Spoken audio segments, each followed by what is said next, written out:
УКМК Акбөкөн Таштанбековдун кармалышы боюнча билдирүү таратты. УКМК Жогорку Кеңешинин депутаттыгына талапкер Акбөкөн Таштанбековго карата улуттар аралык жана аймактар аралык кастыкты козутуу фактысы боюнча козголгон кылмыш ишин териштирип жатат. Бул тууралуу аталган мекеменин маалымат кызматынан кабарлашты. 2021-жылдын 6-декабрында БШК Акбөкөн Таштанбековду кылмыш жаза кодексинин 330-беренесинин 2-бөлүгүнүн 1-пункту улуттар аралык жана аймактар аралык кастыкты козутуу боюнча кылмыш жаза жоопкерчилигине тартууга макулдук берген. Ошол эле күнү Акбөкөн Таштанбеков айыпталуучу катары алынып келинип, Бишкек шаарынын 1-май райондук соту ага тергөө мөөнөтү аяктаганча камакка алуу түрүндөгү баш коргоо чарасын тандады деп билдиришти УКМКдан. Азыркы учурда тергөө иштери жүрүп жатат. Айта кетсек, Акбөкөн Таштанбеков Жогорку Кеңештин депутаттарын шайлоого номер 30-ысыгата шайлоо округунан катышкан. Булак Супер КЖ. Бишкекте 33 жаштагы Уланбек Токтогулов дайынсыз болуп изделүүдө. Бишкек шаарында 33 жаштагы Уланбек Токтогулов дайынсыз болуп изделүүдө. Бул тууралуу Коомдук коопсуздук кеңешинен билдиришти. Маалыматка ылайык, ал 4-декабрда түнкү саат 12:00дөн саат 2-ге чейинки аралыкта Абдрахманов Жибек жолу көчөлөрүнүн кесилишинде унаасында болгон. Андан соң белгисиз болууда. Кийген кийимдери кара түстөгү күрмө, кара түстөгү жеңи жок күрмө, көк шынсы шым, кочкул көк түстөгү жемпир, күрөң түстөгү бот кийим. Белгилери бою 170-175 см, салмагы 60-70 кг, арык чырай дене түзүлүштү. Кимде-ким сүрөттөгү жаранды көрүп билген болсо, жакындары төмөнкү телефондорго чалууну өтүнөт. Байланыш телефондору 0555 230 490, 0755 074 720. Булак Супер КЖ. Ысык көлдө турак үй өрттөнүп, бир адам каза тапты. Ысык көл районунун Чолпон Ата шаарында турак үй өрттөнүп, бир адам каза тапты. Бул тууралуу Өзгөчө кырдаалдар министрлигинин басма сөз кызматы билдирди. Окуя кечээ 6-декабрда 18:35 чамасында болгон. ОКМдин Чолпон Ата шаардык башкармалыгынын өрт өчүрүү кызматы жерине 18:53 барып, саат 20:15 өрт өчүрүлгөн.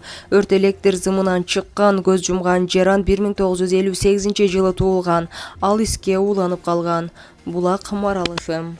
40%дан ашыгы экспорттолот. Өлкөдө бут кийим чыгарган ишкана ачылды.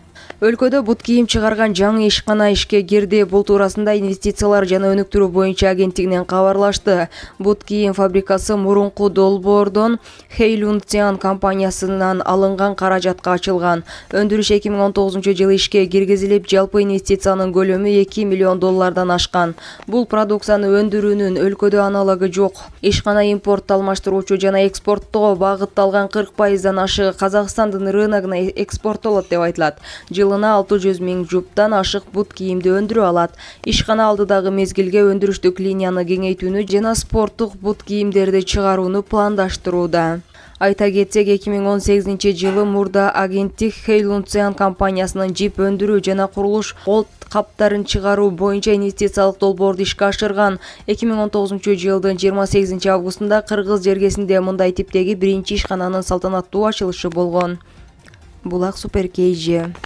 Токтогул ГЭСинде суунун көлөмү 10,8 миллиард куб метрге чейин азайды. Бүгүн 7-декабрда Токтогул суу сактагычындагы суунун көлөмү 10 миллиард 874 миллион куб метрди түздү. Бул тууралуу электр станциялары ишканасынын басма сөз кызматы билдирет. Маалыматка ылайык, суунун агып келиши секундасына 147 куб метрди түзсө, агып чыккан суунун көлөмү 422 куб метрге жетүүдө. Быйыл Токтогулда суу кескин азайып, кооптуу чекке жетти. Апрель айында ГЭСтеги суу 8,5 миллиард куб метрге чейин төмөндөдү. Булак Марал ФМ. Роман Власов Акжол Махмудов менен күрөшүү ниетин билдирди. Грек-Рим күрөшү боюнча 2 жолку Олимпиада чемпиону россиялык спортчу Роман Власов кыргызстандык балбан Акжол Махмудов менен беттеши тууралуу суроолорго жооп берди. Анын маегин Gorilla Fusing Energy MMA өзүнүн Instagram баракчасына чыгарды. Власов кыргыз балбаны өзүнүн мыкты экенин Токио Олимпиадасында көрсөтө алган деп белгилеген. Акжол Махмудов менен беттеш тууралуу мага көптөр жазат. Ал чынында Олимпиаданын күмүш байгесин утуп, спортчу катары өзүнүн канчалык өсүп чыкканын көрсөтө алды. Күрөш сүйүүчүлөрү биздин килемдеги беттешибизге кызыгып жатат. Акжол менен катардагы беттештерде кез келип калышыбыз мүмкүнбү? Билбейм, же аны атайын уюштуруу керек. Эгерде келерки Олимпиада оюндарын күтсөк, анда кезикпей деле калышыбыз мүмкүн. Убакыт өтүп бара жатат. Мен ашып кетсе дагы 3-4 жыл күрөшө алам. Ал эми бул беттешти көпчүлүк күтүп жүрөт, деген Власов. Эскерте кетсек, эки спортчу тең грек-рим күрөшү боюнча эң күчтүү атаандаштык бар делген 77 кг салмактын балбандары. 31 жаштагы Роман Власов 2012 жылы Лондон жана 2016 жылы Рио Олимпиада оюндарынын алтын байгесин уткан 3 жолку дүйнө чемпиону. Ал эми 22 жаштагы Акжол Махмудов Токио Олимпиадасынын 2018 жылдагы Азия оюндарынын күмүш байгесинин ээси, 2018 жылдагы Азия чемпиону. Булак Спутник KG.